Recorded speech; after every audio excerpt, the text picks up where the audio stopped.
Hey y'all, I'm Brittany Kelly, and welcome to The Journey Within. In these 8 episodes, I take you through 8 women's journeys. Always remember, be kind, because everyone you meet is on a journey of their own. Hey y'all, we're here with my friend Melissa Ann, and she is an author and a motivational speaker and a friend of mine for 8 years now. Hey Melissa. Hi, Brittany. Thanks for being here with me. Thank you for having me. I'm super excited and ready to dive in. Yes. And so we are here where you work out. Thank you for allowing us to be here in your space. We got to see some really cool stuff today. And I just want you to know that I'm honored that you've allowed me into your world and you are allowing us go on this journey with you. Yeah, honestly, I'm grateful that you guys were able to make it out here and we were able to dive into not just working out, but good conversation as well. Yeah. So let's just start from the beginning. Like, what has happened? Like, you were born, you're here. What's happened in between? Tell us a little bit about your background, your family dynamic. What was life growing up? Yeah. So life, honestly, since day one has been pretty amazing. My mom and dad have always been very stable and just very giving my whole journey. I don't ever remember a day actually of them ever coming home and saying that, you know, they need their own time or they need a break from us or we're too much. They are so giving to me and my brothers. 2 brothers I was raised with, 5 in total, just through different marriages and things, but 2 brothers that I was raised in the house with. And I think all of us can bring the same story that mom and dad have been, honestly, couldn't ask for better parents. Very physically active. We were raised outdoors, dirt bikes, beach, lakes, boats, jeeps, you name it. Anywhere there was a good time to be had, we were doing it. And I've always just been super on the go. I think I have a little bit too much energy, but I don't think it's too much if you know how to channel it properly. Growing up, I didn't quite know how to channel it in the best way, but I did end up learning a few things as I entered my teenage years, like most of us. And yeah, I mean, for the most part, everything was pretty spectacular. You want me to jump into how we're here in this chair? Yeah, I mean, how are we here? How did you get in this wheelchair? Well, graduated high school. Everything was set, college starting in a few weeks, and prior to that, I had actually just gone through my first breakup. And we were neighbors, and honestly, it was kind of like a movie type relationship. It was so much fun, and I took it really hard when things did not work out. And I didn't necessarily go reckless, but I went a little bit careless in the aspect of if there was alcohol available and there was stuff going on and I had nothing to do and I was finding a way to distract myself or numb what I was feeling, then I would get involved with drinking or just going out and going places I shouldn't be going. And one night in particular, I had actually just reconnected with a friend who had gone through a breakup as well. And we decided to hang out, and drinking was actually not a part of the plan. We just wanted to grab dinner. But at dinner, we reached out to a few people, new ideas came in, and we decided to go to a friend's house. We did not want to drink even still, but we were offered a beer again and again, and we finally just said, okay, we'll take one drink. I guess it's not a big deal. Well, the problem sometimes with one drink is it doesn't usually stop there. And after a few beers, I was supposed to be home at 1 a.m. and I just didn't want to go back home. I wanted to sleep there. But then it turned 3 a.m. and something switched. I pulled my friend to the bathroom and I told her, I was like, hey, I got to get out of here. I don't want to stay here. I want to go home and I want to sleep in my bed. And I remember she tried to talk me out of it, but I've always been a pretty stubborn person. And her idea of us leaving first thing in the morning was just not good enough. So I decided to get in my truck and she decided to get in my passenger seat. And the journey making it home, I maybe made it a few miles before everything just started to slowly fall apart. And what I mean by that is there's many details to this crash, but I wasn't wearing a seatbelt. Another guy was on the road driving aggressively, and me responding to him, it wasn't in the right time, and because of the alcohol, I ended up losing control in my truck, and we did flip about 8 times from where we started, and the seatbelt was not worn, so both of us ended up leaving the vehicle. And that right there was the moment when everything that I was going to be waking up to had changed for the rest of my life. And I wish I could say I remember the crash. Well, I don't know if I wish I remember the crash, but I don't remember anything. I remember the brake lights in front of me and I remember responding, but after that, my memory's completely gone.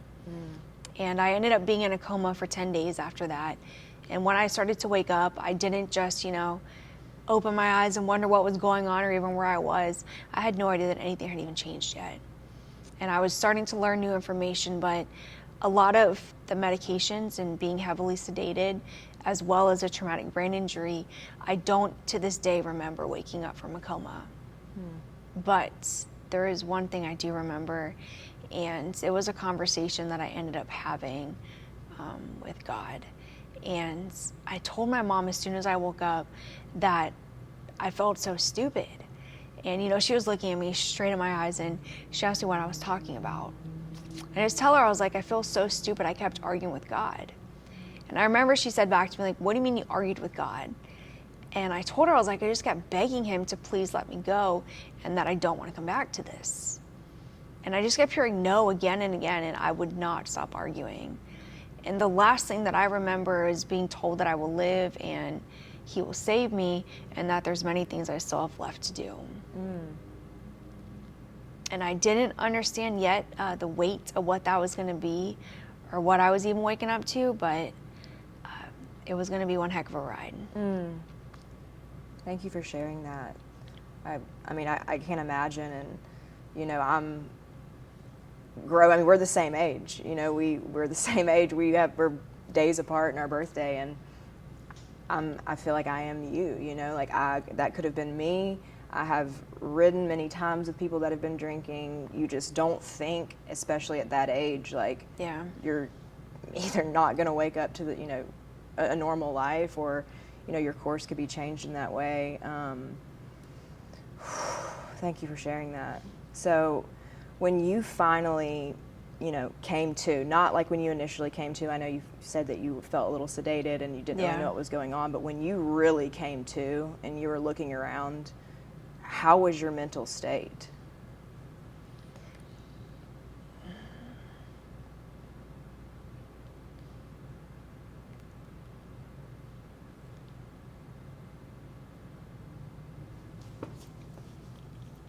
Take your time.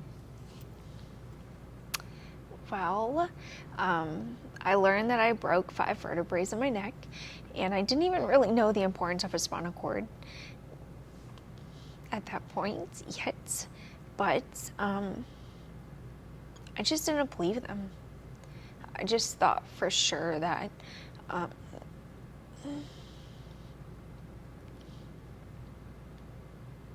Did it feel like you were like waking up in a movie, or like you weren't nightmare. even Nightmare. It was a nightmare. I didn't really have the best relationship with mom and dad at that age because I just wanted to grow up. Like, that's all I could think about was wanting to grow up. I've got to move out. I've got to start my own thing. Like, yeah, they're amazing. But at that age, I didn't know yet how amazing they were. Hindsight tells me that, but at that time I just couldn't wait to get away from them. And so now, like, being stuck and having my mom and dad see me naked again and losing every ounce of privacy that I once had, and everybody was leaving for college and moving out, and I just felt so stuck. And I didn't quite yet know what I'd done to myself yet, but after a couple months at the Shepherd Center in Atlanta, where they got me stable enough to come back home, that's when I was going to be figuring out that this was going to be the rest of my life. And I had 2 choices, and I think we've all got these 2 choices every day that we get to wake up, whether it's trauma-based or not, that we could give up. Giving up is always an option, or we could just decide to keep going. And the reality is either one's going to be hard. Like, they're both going to be hard. Giving up is just going to be just as hard as not giving up.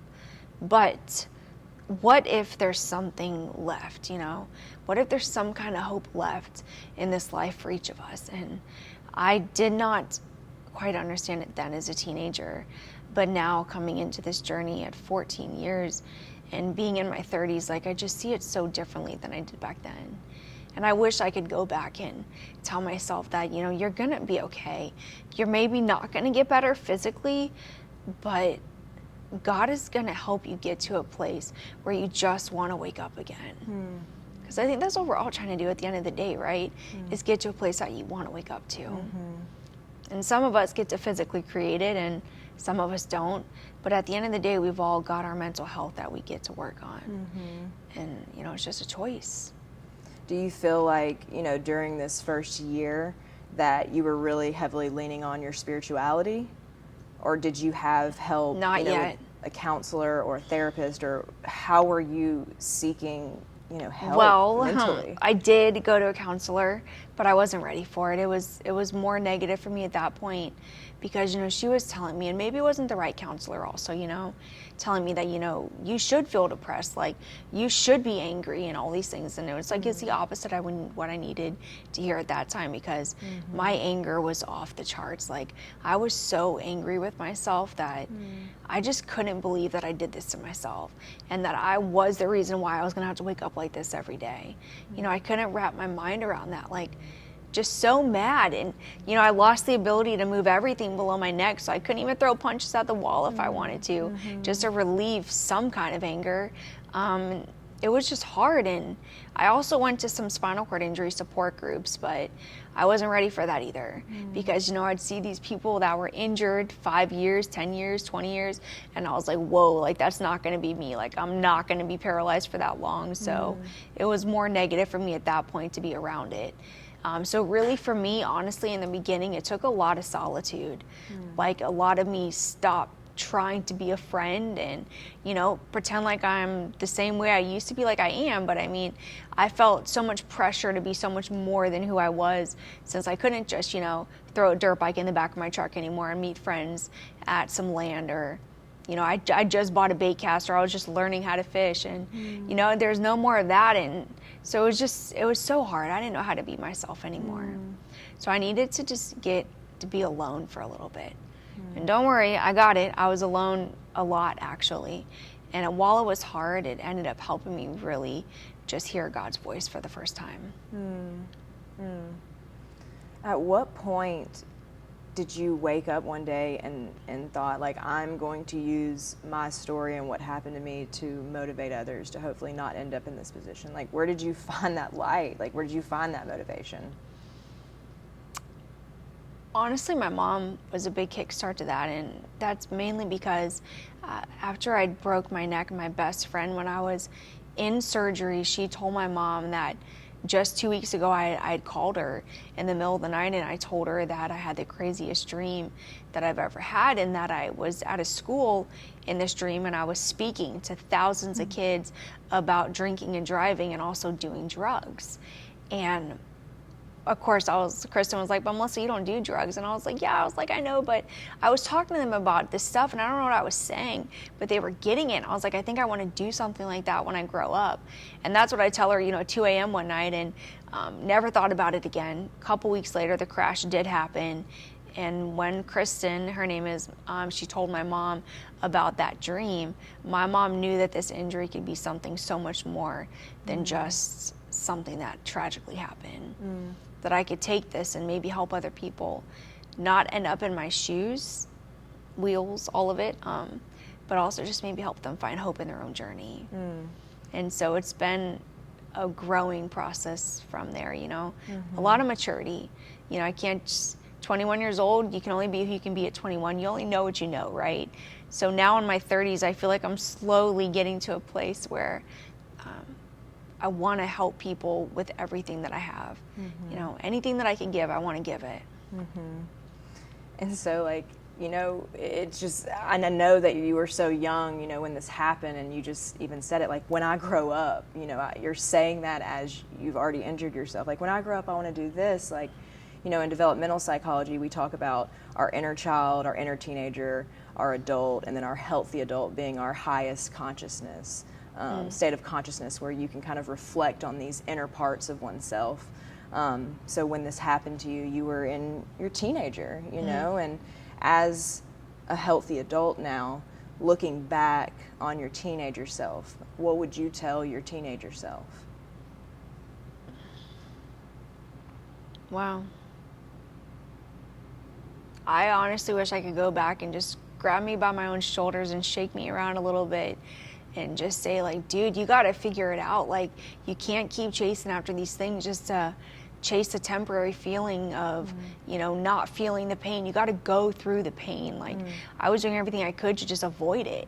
And I didn't know it then, but, you know, now I can see it, that everything I was doing was just to avoid going through the grief cycle of whatever kind of loss that was at that time.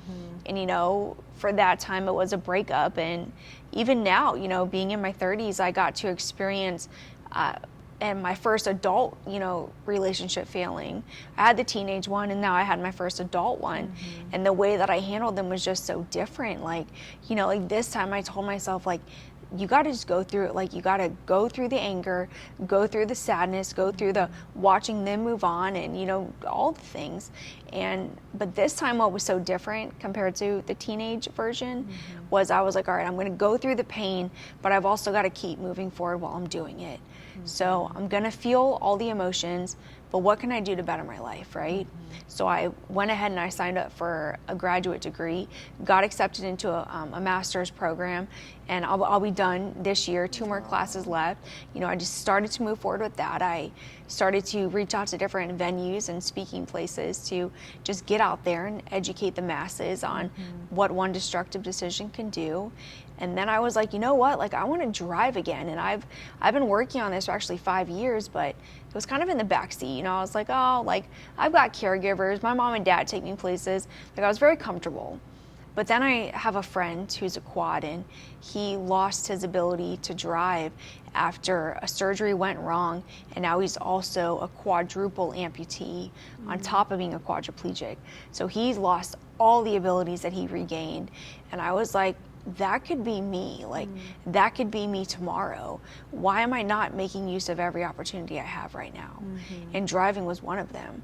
So I scheduled to work with the guy from the Shepherd Center again, drove 20 hours straight, drove myself to the DMV, took the road test, barely passed. We're still working on panic stops, but I passed. That's awesome. And so now I can go to a coffee shop if I want to. You know, if a caregiver doesn't show up one day and someone, mom or a family member, gets me out of bed and gets me ready to go, then I could be like, I'm going to go to a coffee shop. I'm going to get an iced latte, and I don't have to beg somebody to take me or pay for a ride to go there. So there's a difference in how I responded to things in my teenage self and how I'm responding to it now in the adult version. And it honestly just comes from going through life, you know. I don't know if I would have been able to make different decisions at that age if I, you know, even if I knew what I was going to do to myself. You know, I don't know. We don't know so many things, but I wish, you know, I wish I didn't do this to myself, of course, but I don't live in that mindset. You know, it happened. This is where I'm at. Now what are we going to do next, you know?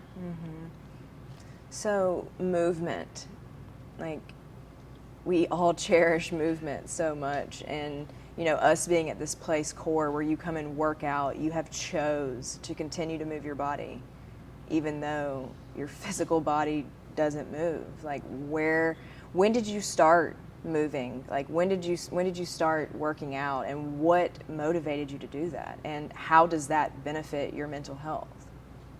I got very fortunate with going to the Shepherd Center right after I broke my neck, and they from the get-go instilled it in myself and my family. It wasn't just a hospital stay, you know, education and manuals that my dad calls the Melissa manual, with every secondary complication that can come, and, you know, the importance of moving for all of us. And so going to that hospital is what gave us the groundwork for what we would need to do moving forward.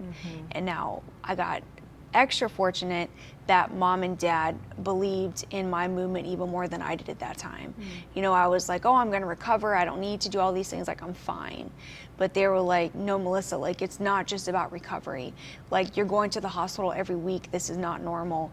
We've got to change something. And at that point, my dad kind of gave me an ultimatum, you know, because they were giving up everything for me, work and their time, their own relationship. And I had a choice to make. Like, okay, what am I going to do?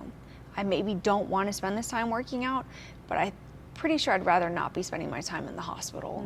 So at that point, about a year into the injury, I said, all right, we found another therapist, someone who believed in my recovery more than the regular PT and OT did. And she told me that this recovery is up to me. And not even the recovery, but just the health. She said, that is in your hands. You can be the one that drives this as far as you want it to go. And she just trained me in and through how to use my muscle spasms to my advantage, or what kind of adaptive equipment was available to hold me up in standing positions, or help me move my arm even though I can't move it yet by myself. And after that, I just started to get so invested because I started to see, the little bit of light at the end of the tunnel that, maybe I won't recover, but maybe I will. And maybe I'm going to get even healthier than I was when I was walking. I mean, maybe. And so I just started to keep going, and it just became a routine.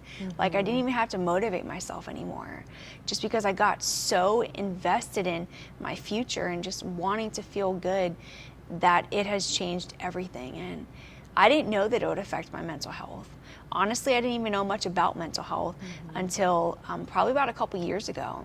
Honestly, when you started talking about it a lot and stuff, then I was like, I knew about it, but I never had a word for it, I never defined it as, okay, me taking care of myself, this is mental health.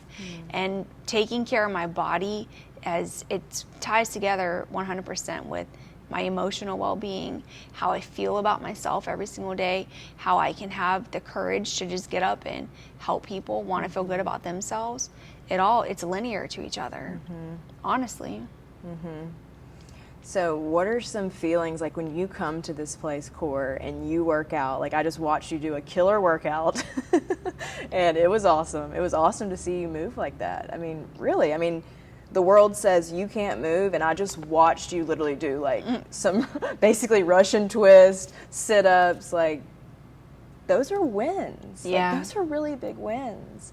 Like, how do you celebrate those? Like, how do you feel when you leave here and you have, those big wins? Like, is there anything you do to just celebrate and relish in that for just a moment?